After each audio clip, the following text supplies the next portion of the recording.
ये हिस्ट्री का second second test है। तो कंप्लीट हम लोग सेकंड टेस्ट देखेंगे, इसके बाद हम थर्ड भी करेंगे। तो जो हमारे मेंटर प्रोवाइड करते हैं वही आप लोगों को हम भी आप प्रोवाइड करते हैं। तो देखिए पहला क्वेश्चन क्या है, हड़प्पा सभ्यता से संबंधित निम्नलिखित कथनों पर विचार कीजिए। हड़प्पा स्थल से गेहूं, जौ, दाल, सफ़ेद चना तथा तिलके के दानों के अवशेष मिले हैं। फिर चौलिस्तान तथा बनवाली से मिट्टी के बने हल के प्रतिरूप प्राप्त हुए हैं। तीसरा बोला कुटदिज्जी नामक हड़प्पा कालीन स्थल से नारों के अवशेष मिले। तो इन तीनों में से आपको कितने कितने कथन सही है। तो इन तीनों में से आपके सिर्फ दो कथन सही, पहला और दूसरा सही है और तीसरा क्या गलत है, यानी ऑप्शन बी हो जाएगा। तो देखिए इस एक्सप्लेनेशन देखते हैं। हड़प्पा हड़प्पा स्थलों से मिले अनाज के दानों में गेहूं, जौ, दाल, सफ़ेद चना तथा तिल शामिल हैं। बाजरे के दाने गुजरात के स्थलों में प्राप्त हुए हैं। चावलों के दाने अपेक्षाकृत कम पाए गए हैं। हड़प्पा स्थलों में मिली जानवरों की हड्डियां में मवेशी, भेड़, बकरी, भैंस तथा सूअर की हड्डियां शामिल हैं। ठीक, तो पूरा एक्सप्लेनेशन आप स्क्रीनशॉट लेके पढ़ लीजिएगा। दूसरा क्वेश्चन देखिए, मोहनजोदड़ो से संबंधित निम्नलिखित कथनों पर विचार कीजिए। मोहनजोदड़ो में मिला माल गोदाम केवल ईंटों से बना था। पहला ऑप्शन। स्नानागार आंगन में बना एक आयताकार जलाशय है जो चारों ओर से गलियारों से घिरा हुआ है। दूसरा ऑप्शन गया। तीसरा, मोहनजोदड़ो की आवासीय भवनों के मुख्य द्वार से आंतरिक भाग अथवा आंगन का सीधा अवलोकन नहीं होता था। तो इन तीनों में से कितने कथन सही है। तो आप पहला देखिए, मोहनजोदड़ो से मिला माल गोदाम केवल ईंटों से बना था। तो केवल ईंटों से बना था, ये गलत है। यानी आप पहला काट देंगे तो ए भी कट गया, बी भी कट गया और डी भी कट गया। आपका आंसर क्या हो जाएगा, सी, यानी दूसरा तीसरा आपका क्या राइट आंसर है। तो इसका एक्सप्लेनेशन देखते हैं। तो इसका एक्सप्लेनेशन का आप स्क्रीनशॉट ले लीजिएगा। ठीक, क्वेश्चन नंबर देखिए तीसरा, मौर्य साम्राज्य से संबंधित निम्नलिखित कथनों पर विचार कीजिए। मौर्य साम्राज्य के 5 प्रमुख राजनीतिक केंद्र थे। पाटलिपुत्र, तक्षशिला, उज्जैनी, तोसली और स्वर्णगिरी। फिर उसके बाद चंद्रगुप्त मौर्य यूनानी राजदूत मेगास्थनीज ने सैनिक गतिविधियों के संचालन के लिए 2 समिति और 8 उप समितियों का उल्लेख किया था। तो इनमें से आपका कितने ऑप्शन सही है, कौन कौन सा ऑप्शन, केवल एक, केवल दो, सभी, कोई नहीं। तो इनमें से आपका क्या पहला सही है। आपका राइट आंसर क्या है, ए। मतलब कि मौर्य साम्राज्य में 5 प्रमुख राजनीतिक केंद्र थे। पाटलिपुत्र, तक्षशिला, उज्जैनी, तोसली और स्वर्णगिरी। तो आप इसका एक्सप्लेनेशन ये है, इसकी स्क्रीनशॉट लेके आप अच्छे से पढ़ लीजिएगा। देखिए चौथा ऑप्शन क्या है, चौथा क्वेश्चन क्या है, भारतीय इतिहास से संबंधित निम्नलिखित कथनों पर विचार कीजिए। कुषाण शासकों ने स्वयं को देवपुत्र की उपाधि दी थी। पहला ऑप्शन, अग्रहार उस भूभाग को कहा जाता था जो ब्राह्मणों को दान में दिया जाता था। इन दोनों में से कौन सा कथन सही है, आप लोग बताइए। इन दोनों से में से आपका सी राइट आंसर, यानी कि दोनों को दोनों क्या सही है। इसका एक्सप्लेनेशन देखिए, इसका एक्सप्लेनेशन रहा, आप स्क्रीनशॉट लीजिए और इसे पढ़ लीजिएगा अच्छे से। क्वेश्चन नंबर 5 देखिए, भारतीय इतिहास से संबंधित निम्नलिखित कथनों पर विचार कीजिए। सातवाहन राजाओं को उनके उनके मातृ नाम से चिन्हित किया जाता था। पहला ऑप्शन, सातवाहन राजा पत्नी प्रथा को नहीं मानते थे। दूसरा ऑप्शन, गौतमीपुत्र सातकर्णी ने शकों को हराया और वर्ण व्यवस्था को फिर से स्थापित किया। इन तीनों में से कितने ऑप्शन सही है, आप लोगों को बताना है। तो इन तीनों में से कौन सा सही है, तो आपका पहला और तीसरा सही है, यानी कि 2 ऑप्शन सही है और एक गलत है। आप यानी ऑप्शन बी सही है।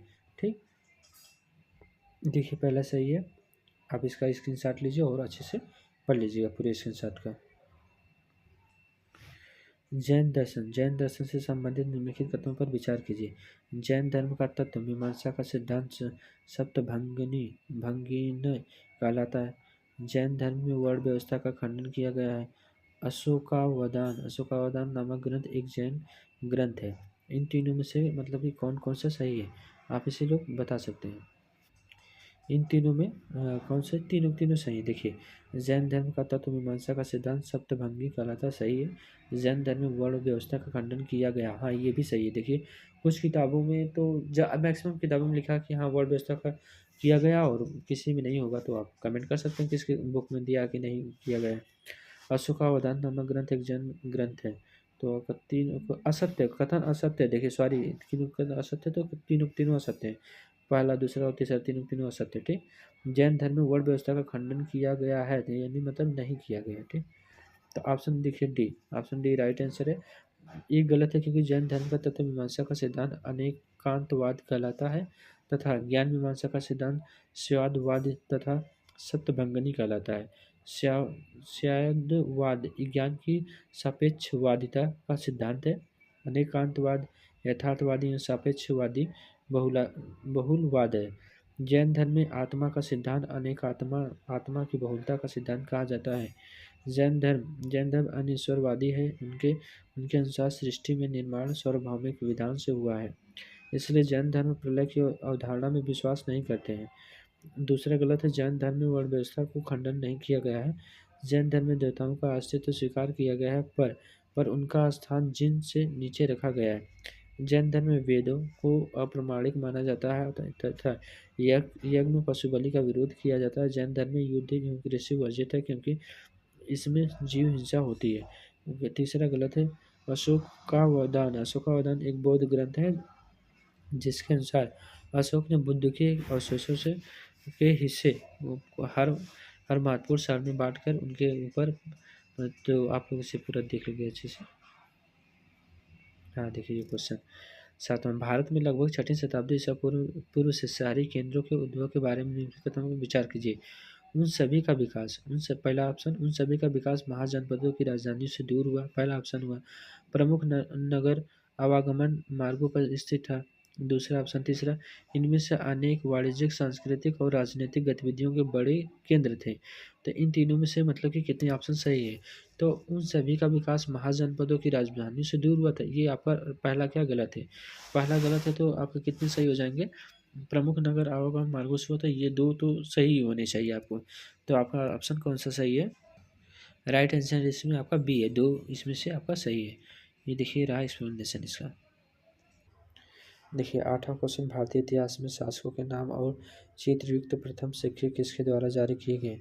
तो भारतीय इतिहास में शासकों के नाम और चित्रयुक्त प्रथम किसके द्वारा, मौर्य, पुष्यभूति, फिर गुप्त, हिंदी यूनानी। तो ऑप्शन आपका डी राइट आंसर है, हिंदी यूनानी के द्वारा। ठीक, तो ये रहा इसका एक्सप्लेनेशन और इसकी स्क्रीनशॉट लीजिए और पढ़ लीजिएगा। क्वेश्चन नंबर 9, निम्नलिखित में से कौन से आरंभिक हड़प्पा संस्कृति और विकसित हड़प्पा सभ्यता के मध्य के क्रमभंग नहीं दर्शाते हैं। खुला स्थलों पर बड़े पैमाने पर जलाया जाना, कुछ वस्तुओं का परित्याग, हकरा नदी के मार्ग में परिवर्तन। तो क्रम भंग को नहीं दर्शाया जाता, तो इनमें से कौन सा आपका राइट आंसर है। इनमें से राइट आपका सिर्फ तीसरा, हकरा नदी के मार्ग में परिवर्तन, ये क्रमभंग को नहीं दर्शाता। और बाकी कुछ शस्त्रों पर बड़े पैमाने पर जलाया जाना, ये भी कुछ वस्तुओं का परित्याग, ये भी है। तो ये देखिए इसका एक्सप्लेनेशन, इसका स्क्रीनशॉट लीजिए और अच्छे से पढ़ लीजिएगा।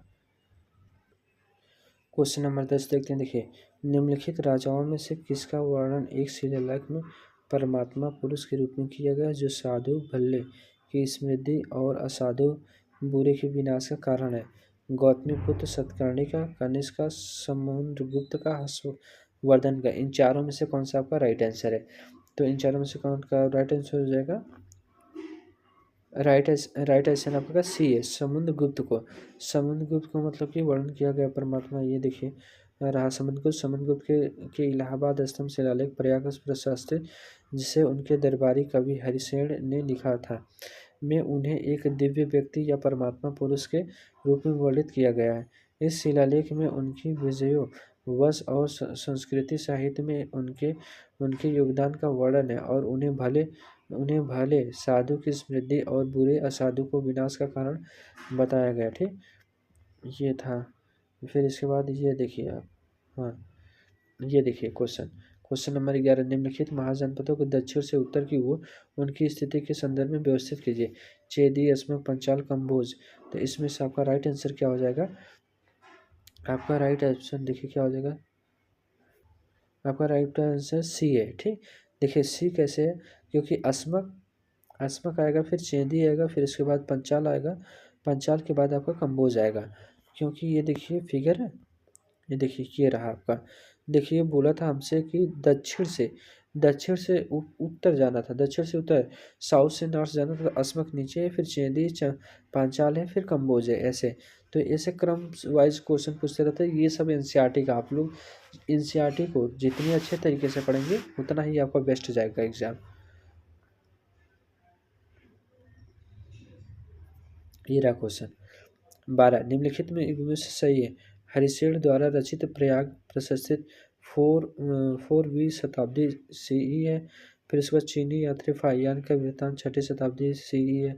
विशाखा का मुद्राक्षर 5वीं शताब्दी से।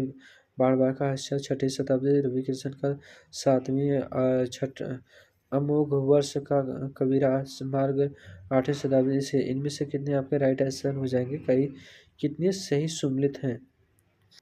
इनमें से आपका सही ऑप्शन क्या है, डी है। आपका सही ऑप्शन क्या है, डी। यानी कि पहला सही सुमिलित है, तीसरा सही सुमिलित है और पांचवा। पहला क्या, हरिशेन द्वारा रचित प्रयाग 4वीं शताब्दी से प्रसिद्ध, पहला सही है, ठीक। तीसरा बोला विशाखा दत्त का मुद्रा राक्षस 5वीं शताब्दी सीई है। फिर उसके बाद पांचवा बोला है रवि कीर्ति की ए होल प्रशस्ति 7वीं शताब्दी सीई है। ये रहा इसका एक्सप्लेनेशन, आप लोग पढ़िएगा अच्छे से स्क्रीनशॉट लेके। क्वेश्चन नंबर 13 देखिए, अर्थशास्त्र में यथा निर्धारित निम्नलिखित में से कौन सा कार्यकलाप राजा के दैनिक समय सारणी का हिस्सा नहीं था। देखिए ठीक, प्रतिरक्षा के संबंध में सूचना प्राप्त करना, प्रतिरक्षा के संबंध में सूचना प्राप्त करना पहला ऑप्शन। गुप्त रूप से नगर का भ्रमण करना दूसरा ऑप्शन। राजस्व को नकदी में प्राप्त करना तीसरा ऑप्शन। चौथा, अपने मंत्री परिषद से परामर्श करना। तो इन चारों में से कौन सा अपन राइट आंसर हो जाएगा कि जो राजा का दैनिक समय सारणी का हिस्सा नहीं था, तो गुप्त रूप से नगर का भ्रमण करना था। क्योंकि सही बात है, राजा डेली डेली तो बाहर निकलता, नगर का भ्रमण करता नहीं था। गुप्त रूप से हो गई, चोरी छुपे, कोई विशेष राज्य में कोई ऐसी घटना हो जाती है जिसकी जानकारी अगर कंफर्म न हो जाए, उसके लिए राजा ऐसा करता था कि कभी चोरी चोरी बाहर निकल के, मतलब कि हाल चाल ले जानता था कि राजा बारे में क्या सोचते हैं लोग, क्या बोलते हैं, उसके लिए निकलता था। यानी कि बी वाला आपका क्या, डेली का नहीं था। यही आपका राइट आंसर हो जाएगा। ये रहा हालांकि इसका एक्सप्लेनेशन, और स्क्रीनशॉट लीजिए, अच्छे से पढ़िएगा इसे। क्वेश्चन नंबर 14 देखिए, लिखा कि सुमिलित सही सुमिलित करना है। नागेश्वर उत्तर प्रदेश, आलमगीर राजस्थान, कालीबंगा सौराष्ट्र, राखीगढ़ी हरियाणा, ये दिया है। तो कौन सा इसमें से सही सुमिलित, देखिए आलमगीरपुर, आलमगीरपुर कहाँ, उत्तर प्रदेश में। आलमगीर यानी बी का पहला होना चाहिए। बी का पहला किस में दिया है, पहले में दिया और तीसरे में दिया, ठीक, ये हो गया। फिर उसके कालीबंगा, कालीबंगा आपका कहाँ पड़ता है, तो कालीबंगा ये देखिए कहाँ पड़ता है, कालीबंगा का आपका ऑप्शन सी का, देखिए राजस्थान में आ जाएगा। तो ये आपका ये भी सही है, देखिए ये भी सही, ठीक, मिल गया आपका। राखीगढ़ी, राखीगढ़ी कहाँ पड़ता है, ये देख लीजिए, राखीगढ़ी डी का। अरे राखीगढ़ी तीन तीन नहीं हो सकता है आपका, यानी कि राइट आंसर हो जाएगा। आपका राइट आंसर क्या है, ए है। देखिए नागेश्वर, नागेश्वर जो है सौराष्ट्र से मिलेगा, आलमगीरपुर उत्तर प्रदेश से मिलेगा, कालीबंगा जो बचा, कालीबंगा जो बचा वो राजस्थान से, राखीगढ़ी का हरियाणा से। तो ये आपका राइट आंसर क्या, ए हो जाएगा इसमें का। ये रहा देखिए एनसीईआरटी का, इसमें आप कहाँ कहाँ दिया है वो सब आप लोग देख सकते हैं अच्छे से, तो इसे देख लीजिए।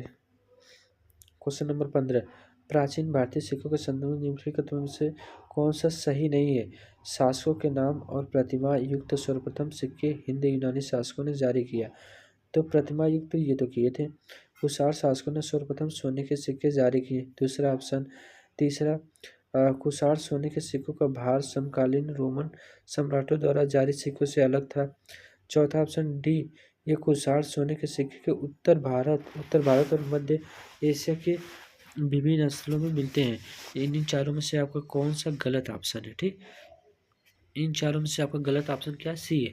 कुषाण सोने के सिक्कों का भार समकालीन रोमन सम्राटों द्वारा जारी सिक्कों से अलग था, यही आपका गलत है। देखिए कुषाणों के स्वर्ण सिक्के का भार मान काफ़ी हद तक रोमन स्वर्ण सिक्कों विशेषकर से प्रभावित मिलता मिलता जुलता माना जाता है। इसलिए यह कहना कि उनका भार रोमन सिक्कों से अलग था सामान्यतः सही नहीं माना जाता है। फिर उसके बाद ये देखिए 16, क्वेश्चन नंबर 16, निम्नलिखित में से कौन सा पशु सारनाथ में सिंह शीर्ष के गोल ड्रम अंडफलक पर उत्कीर्ण चार अविभाजित पशु महा आजा ने पशु की श्रेणी में शामिल नहीं है।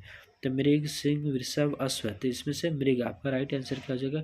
ये डियर नहीं है, बाकी लायन, बुल, हॉर्स ये सब है। ये देखिए ये रहे, ये आप स्क्रीनशॉट लेकर अच्छे से पढ़ लीजिएगा। क्वेश्चन नंबर 17, प्राचीन भारत में निम्नलिखित में से किन्हें थेरी के रूप में जाना जाता है। किन्हें थेरी के रूप में, श्रद्धेय महिलाएं, बौद्ध धर्म में वरिष्ठ साध्वी, भिक्षु पद से वंचित महिलाएं, बौद्ध संघ से निष्कासित महिलाएं। इन चारों में से राइट ऑप्शन क्या हो जाएगा। प्राचीन भारत में निम्नलिखित में से किन्हें थेरी के रूप में जाना जाता है। थेरी के रूप में बौद्ध धर्म में वरिष्ठ साध्वी, बौद्ध धर्म में, ऑप्शन बी आपका राइट आंसर हो जाएगा। ऑप्शन बी देखिए, बौद्ध धर्म में वरिष्ठ साध्वी थेरी, पाली शब्द संस्कृति स्वस्थविरा शब्द का प्रयोग प्राचीन भारत में विशेष रूप से बौद्ध परंपरा के भीतर वरिष्ठ, सम्मानित और परी तरह से दक्षित महिला भिक्षुणियों के लिए किया जाता था। थेरी का शाब्दिक अर्थ वरिष्ठ महिला या वृद्धा होता है, लेकिन बौद्ध संदर्भ में यह आध्यात्मिक विकास, ज्ञान और संघ समुदाय में वरिष्ठता प्राप्त महिलाओं को दर्शाता है। ये महिलाएं धर्म, धार्मिक शिक्षाओं की शिक्षिका बन जाती थी और उन्हें मुक्ति निर्माण प्राप्त करने वाली आदरणीय महिलाओं के रूप में मान्यता दी जाती थी। इन थेरियों द्वारा रचित कविताओं का एक प्रसिद्ध संग्रह थेरीगाथा वरिष्ठ भिक्षुणियों के श्लोक हैं, जो उनके आध्यात्मिक अनुभव को दर्शाता है। 18वां देखिए क्या है, 7वीं या 8वीं शताब्दी, 7वीं या 8वीं शताब्दी से ए में एक राजा द्वारा अपने शिष्यों के हित के लिए व्यवस्थित किए गए संगीत स्वरों के समूह वाले संगीत शिलालेख के स्थान का नाम बताइए। इन चारों में से आपका डी राइट आंसर। कुतुब मलाई, कुतुब मलाई के बारे में थोड़ा सा देखिए, इसका स्क्रीनशॉट लेके और सारा ऑप्शन पर डालिए, क्योंकि इन्हीं में से किसी का क्वेश्चन देखिए मेन एग्जाम में बना सकता है, तो अच्छे से इसका एक्सप्लेनेशन पढ़ेगा आप लोग। देखिए, कनगलहल्ली पुरातात्विक स्थल के बारे में निम्नलिखित में विचार कीजिए। यह भीमा नदी के तट पर स्थित है। पहला, कनगलहल्ली स्तूप के अवशेष पहली और तीसरी शताब्दी सीई के बीच के हो सकते हैं। तीसरा, इस स्थल पर सम्राट अशोक की प्रतिमा मिली। इन तीनों में से आपका राइट आंसर कौन सा, तीनों तीनों क्या सही है। इस एक्सप्लेनेशन इसका स्क्रीनशॉट लेके आप लोग पढ़ लीजिएगा। देखिए इसमें दिया निम्नलिखित फर्स्ट और सम्मिलित करना है। तो इसमें से दूध घटोज, मिसकटिम, किरातार्जुनीयम, राघुनम, इनमें से कौन सा सही है। देखिए पहला दूध घटोज, दूध घटोज जाएगा भास में जाएगा, है मृच्छकटिकम जाएगा इसमें शूद्रक में, किरातार्जुनीयम ये तीसरा जाएगा आपका भारवी में, रावण भट्टी में जाएगा। तो आपका राइट ऑप्शन क्या हो जाएगा, सी। राइट आंसर क्या हो जाएगा, सी इसमें से सही है।